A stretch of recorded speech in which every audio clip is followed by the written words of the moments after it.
sambutan Hari Penglihatan Sedunia merupakan acara tahunan dan kita sambut pada setiap hari Khamis minggu kedua bulan Oktober. Dan pada tahun ini tema sambutan Hari Penglihatan Sedunia ini adalah Vision 2020 The Right to Sight, No More Avoidable Blindness. Jadi kita sangat berbesar hati pada hari ini kerana sambutan yang diberi oleh bukan saja warga hospital dari Hospital Raja Permaisuri Banon, tetapi daripada hospital-hospital lain, klinik-klinik lain, dan juga orang awam datang untuk memberi sokongan dalam menjayakan pada sambutan pada hari ini. Dan seperti mana yang kita sedia maklum, seperti mana dalam statistik yang diberi oleh WHO, bahawa hampir 40 ke 45 juta orang buta di seluruh dunia, dan pada setiap tahun tidak kurang daripada 7 juta orang mengalami kebutaan. Jadi pada hari ini objektifnya adalah untuk meningkatkan kesedaran di kalangan warga hospital dan juga orang awam tentang penjagaan mata bagi mengelakkan kebutaan dan kecacatan penglihatan.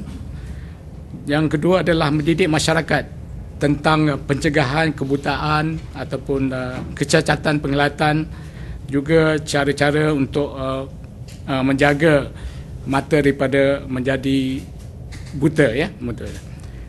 Dan yang ketiga adalah memupukkan tali silaturahim antara masyarakat dengan hospital.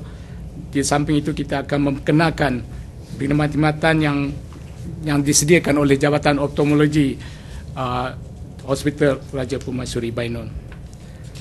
Saya telah memberi ucapan sedikit sebanyak pada tadi, dan antaranya adalah kita mengatakan bahawa hospital ini mempunyai perkhidmatan yang tertentu untuk orang awam dan pesakit-pesakit. Antaranya adalah rawatan vitreoretinal yang telah dimulakan sejak tahun 2012. Pada masanya lepas, kita terpaksa merujuk pesakit ke hospital Selayang. Dan kita juga ada memberi rawatan glaukoma, dan tidak lama lagi kemungkinan rawatan kornea juga akan dijalankan di hospital ini. Ini untuk mengelakkan mereka ini menjadi mata malas. So daripada umur lahir sampai lebih kurang 9 atau 10 tahun, mereka ni kalau kita tak mengambil kira atau kita tak periksa mata mereka, maka mereka ni boleh menjadi mata malas. So sekali mereka dapat mata malas ini adalah permanent, tiada rawatannya. So kita kena detect early supaya kita boleh memberikan mereka rawatan-rawatan dalam masa lahir sampai ke umur 9 sampai 10 tahun.